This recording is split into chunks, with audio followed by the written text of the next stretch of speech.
Chapitre 1.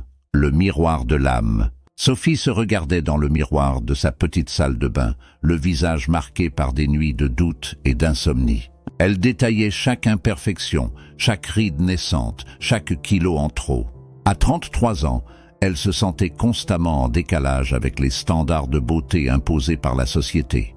Bien qu'elle soit une avocate brillante, reconnue pour son professionnalisme et son efficacité, elle n'arrivait pas à se défaire de cette sensation de ne pas être à la hauteur. Ses journées se ressemblaient toutes, métro, bureau, dossiers à traiter, réunions interminables, et retour chez elle, seule, dans son petit appartement parisien. Ses collègues l'appréciaient pour sa compétence, mais elle évitait les interactions sociales en dehors du travail. Les sorties entre amis et les rencontres amoureuses étaient devenues rares, laissant place à une solitude qu'elle avait fini par accepter comme une fatalité. Un vendredi soir, après une semaine particulièrement éprouvante, Sophie décida de faire une balade pour se changer les idées. Elle erra dans les rues pavées de Montmartre, attirée par l'ambiance bohème du quartier. C'est ainsi qu'elle se retrouva devant une galerie d'art, attirée par une lumière douce émanant de l'intérieur. Curieuse, elle poussa la porte et entra. Les murs étaient tapissés de tableaux vibrants de couleurs, des œuvres abstraites qui semblaient raconter des histoires mystérieuses. Elle se laissa absorber par les toiles, oubliant peu à peu ses préoccupations. Un tableau en particulier retint son attention. Une femme, assise au bord d'un lac, contemplant son reflet dans l'eau. Il y avait une telle profondeur dans son regard, une mélancolie que Sophie ressentait intensément. « Elle est magnifique, n'est-ce pas ?» Une voix douce l'attira de sa contemplation. Elle se tourna et vit un homme d'une quarantaine d'années, aux cheveux légèrement grisonnants, les yeux bleus comme le ciel d'été. Il portait des vêtements simples mais élégants, et son sourire dégageait une chaleur réconfortante. « Oui, elle l'est, » répondit Sophie timidement. Elle semble tellement perdue dans ses pensées. « Je suis Marc, » dit-il en tendant la main. « Je suis le peintre. » Sophie serra sa main, sentant une étrange connexion. « Enchantée, Marc. Je m'appelle Sophie. Vos œuvres sont incroyables. Elles dégagent une telle émotion. » Marc sourit modestement. « Merci. J'essaie de capturer l'essence des âmes, ce qui se cache derrière les apparences. Chaque personne a une histoire unique, et j'essaie de la raconter à travers mes tableaux. » Ils passèrent le reste de la soirée à discuter d'art, de la vie et de leurs passions respectives. Sophie se sentait étrangement à l'aise en sa compagnie, comme si elle pouvait être elle-même sans crainte de jugement. À la fin de la soirée, Marc lui proposa de se revoir, peut-être pour un café ou une promenade dans un parc. Chapitre 2. Une nouvelle amitié. Dans les semaines qui suivirent, Sophie et Marc commencèrent à se voir régulièrement. Ils se retrouvèrent souvent dans des cafés, des galeries d'art ou lors de longues promenades le long de la Seine. Marc était un homme de grande sensibilité, toujours à l'écoute et capable de partager ses propres expériences avec une honnêteté désarmante. Un samedi après-midi, alors qu'il flânait dans les jardins du Luxembourg, Marc se tourna soudainement vers Sophie. « Sophie, je crois que tu es une personne exceptionnelle. » Elle rougit, baissant les yeux. « Je ne sais pas pourquoi tu dis ça, je ne me suis jamais senti spécial. » Marc posa une main réconfortante sur son épaule. « C'est justement ça, tu as cette humilité, cette authenticité que beaucoup perdent en grandissant.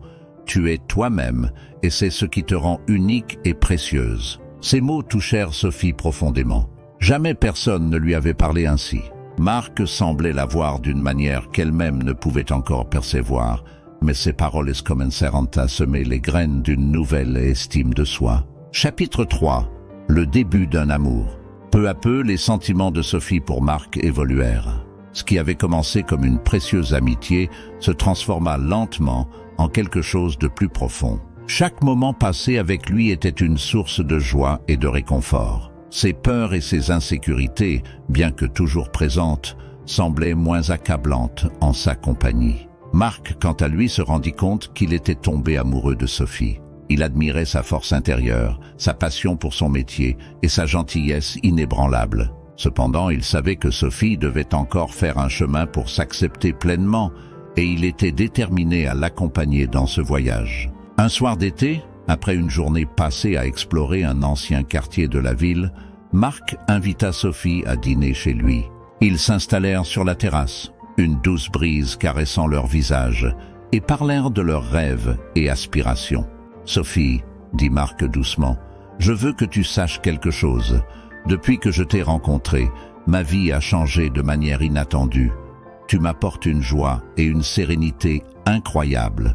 Je suis tombé amoureux de toi, non pas seulement pour ton apparence, mais pour ce que tu es au plus profond de toi. » Sophie sentit son cœur battre plus fort. « Marc, je ne sais pas quoi dire. J'ai toujours eu du mal à m'aimer, et je ne comprends pas comment tu peux m'aimer. » Marc prit sa main dans la sienne. « L'amour, Sophie, n'est pas toujours rationnel. Il ne s'agit pas de cocher des cases ou de répondre à des attentes. Il s'agit de voir la beauté dans l'authenticité, de ressentir une connexion profonde et de vouloir partager sa vie avec quelqu'un, malgré les imperfections. » Les larmes de gratitude et d'émotion montèrent aux yeux de Sophie. « Je t'aime aussi, Marc. Merci de m'accepter tel que je suis. » Chapitre 4. La transformation. Sophie et Marc commencèrent à construire leur vie ensemble, chaque jour renforçant leur amour et leur compréhension mutuelle. Marc continua à peindre, souvent inspiré par Sophie, dont la beauté intérieure et extérieure devenait de plus en plus rayonnante à mesure qu'elle gagnait en confiance. Encouragée par l'amour et le soutien de Marc, Sophie décida de chercher de l'aide pour travailler sur ses insecurities. Elle entama une thérapie, explorant les racines de ses sentiments d'inadéquation et apprenant des techniques pour renforcer son estime de soi. Peu à peu, elle commença à voir des changements en elle-même. Ses pensées négatives devenaient moins fréquentes et elle apprit à apprécier ses propres qualités et réalisations. Marc était toujours à ses côtés, l'encourageant à chaque étape. Il l'emmena à des séances de yoga, où elle découvrit le pouvoir de la méditation et de la pleine conscience. Ils firent des randonnées dans la nature, où Sophie apprit à se reconnecter avec son corps et à apprécier la simple beauté de l'environnement naturel. Chapitre 5. L'acceptation de soi. Un jour, lors d'une escapade en montagne, Sophie et Marc s'arrêtèrent au sommet d'une colline, offrant une vue panoramique sur la vallée en contrebas. Sophie se tourna vers Marc, ses yeux brillants de détermination. « Marc, je veux te remercier. Grâce à toi, j'ai appris à m'aimer et à m'accepter. Tu m'as montré que je pouvais être aimé pour ce que je suis et non pour ce que je pensais devoir être. Je me sens enfin libre. » Marc la prit dans ses bras, ému par ces mots. « Sophie, tu es celle qui a parcouru tout ce chemin. Je suis simplement heureux d'avoir pu t'accompagner. » Ils restèrent enlacés un moment, savourant la paix et la tranquillité de l'instant. Sophie savait qu'elle avait encore du chemin à parcourir, mais elle était prête à affronter les défis à venir avec confiance et amour. Chapitre 6. Un avenir prometteur. Sophie et Marc continuèrent à construire leur vie ensemble, remplis de créativité, de découverte et de croissance personnelle. Leur amour était une source constante de force et de soutien, leur permettant de surmonter les obstacles et de bâtir une vie fondée sur l'acceptation et le véritable amour. Chapitre 7. La force de l'amour. Avec le temps, Sophie remarqua que ses moments de doute et d'insécurité diminuaient. La présence rassurante de Marc, son soutien indéfectible et son amour constant jouaient un rôle crucial dans cette transformation. Ils passèrent de nombreux week-ends à explorer la campagne française, découvrant ensemble de petits villages pittoresques, des marchés locaux et des chemins de randonnée cachés. Un week-end, alors qu'ils se promenaient dans un vignoble de la région de Bordeaux, Marc s'arrêta soudainement, les vignes dorées par le soleil automnal, créant une toile de fond parfaite. Il se tourna vers Sophie, son regard rempli d'affection. « Sophie, j'ai une question importante à te poser », dit-il en sortant une petite boîte de sa poche. Le cœur de Sophie se mit à battre plus fort, les larmes déjà prêtes à couler. Marc ouvrit la boîte, révélant une bague délicatement sertie de pierres précieuses. « Veux-tu passer le reste de ta vie avec moi ?» demanda-t-il, sa voix empreinte d'émotion. Sophie, les larmes roulant sur ses joues, hocha la tête avant de répondre avec une certitude absolue. « Oui, Marc, je le veux. Je n'ai jamais été aussi sûr de quelque chose dans ma vie. » Ils s'enlacèrent, le monde semblant s'arrêter autour d'eux. Sophie savait qu'elle avait trouvé non seulement un partenaire, mais aussi un allié, un ami et un véritable amour. Elle se sentait enfin complète, acceptée et aimée pour ce qu'elle était. Chapitre 8. Le voyage continue. Le mariage de Sophie et Marc fut une célébration intime, entourée de leurs proches et amis les plus chers. La cérémonie se déroula dans un jardin en fleurs, un cadre enchanteur qui symbolisait parfaitement le début de leur nouvelle vie ensemble. Sophie portait une robe simple mais élégante, rayonnant de bonheur et de sérénité. Après leur mariage, ils décidèrent de voyager à travers le monde, explorant de nouvelles cultures, découvrant de nouveaux horizons et renforçant leurs liens à chaque étape. Leur périple les mena des plages ensoleillées de la Grèce aux sommets enneigés des Alpes suisses, chaque destination apportant son lot d'aventures et des souvenirs inoubliables. Pendant leur voyage, Sophie continuait à travailler sur elle-même, utilisant les expériences et les défis rencontrés pour renforcer son estime de soi. Marc, toujours à ses côtés, l'encourageait à explorer ses passions et à se lancer dans de nouveaux projets. Ensemble, ils créèrent une série de livres mêlant les œuvres d'art de Marc aux récits inspirants de Sophie, partageant leur histoire et leur parcours avec le monde. Chapitre 9. La sérénité retrouvée. De retour à Paris, Sophie et Marc décidèrent de s'installer dans un appartement spacieux avec une vue imprenable sur la Seine. Leur chez-soi devint un havre de paix et de créativité, rempli de lumière naturelle, d'œuvres d'art et de souvenirs de leur voyage. Ils organisaient régulièrement des dîners pour leurs amis et leurs familles, partageant des moments de joie et de convivialité. Sophie, forte de sa nouvelle confiance en elle, entreprit de donner des conférences et des ateliers sur l'estime de soi et l'acceptation.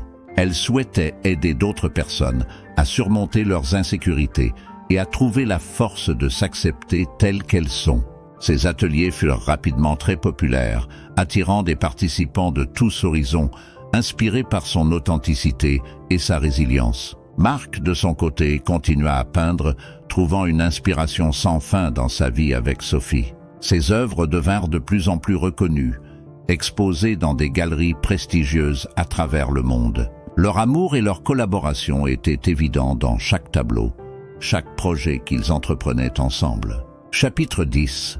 L'épanouissement personnel. Avec les années, Sophie et Marc bâtirent une vie riche et épanouissante. Ils surent équilibrer leurs carrières respectives, leurs passions communes et leur engagement mutuel. Ils n'avaient pas d'enfants, mais leur maison était toujours pleine de rires et de joie, entourée de leurs amis proches et de leur famille. Sophie, désormais reconnue comme une experte en matière d'estime de soi, publia plusieurs livres relatant son parcours et offrant des conseils pratiques pour ceux qui luttaient avec les mêmes insécurités.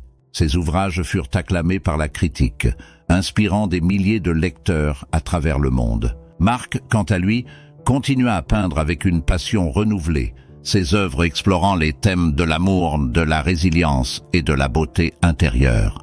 Ils organisaient souvent des expositions combinant ses peintures et les écrits de Sophie, créant des expériences immersives pour leurs visiteurs. Chapitre 11. Une vie remplie d'amour. En vieillissant, Sophie et Marc regardaient leur vie avec une profonde satisfaction. Ils avaient réussi à créer un amour véritable, basé sur l'acceptation, la compréhension et le soutien mutuel. Ils avaient surmonté ensemble les défis de la vie, s'enrichissant de chaque expérience et renforçant leurs liens à chaque étape. Un soir d'hiver, alors qu'ils étaient assis devant la cheminée, un verre de vin à la main, Sophie se tourna vers Marc et lui sourit. « Tu sais, Marc, je n'aurais jamais imaginé que ma vie pourrait être aussi pleine et heureuse. Merci de m'avoir montré que je pouvais être aimé pour ce que je suis. » Marc lui prit la main et lui rendit son sourire. « Sophie, tu m'as appris autant que je t'ai appris. Ensemble, nous avons créé quelque chose de beau et de durable. Je suis reconnaissant chaque jour de t'avoir à mes côtés. » Ils s'enlacèrent, savourant la chaleur et la sécurité de leur amour. Ils savaient que, peu importe ce que l'avenir leur réservait, ils étaient prêts à affronter ensemble chaque défi, chaque nouvelle aventure, avec le même amour et la même détermination qui avaient guidé leur chemin depuis le début.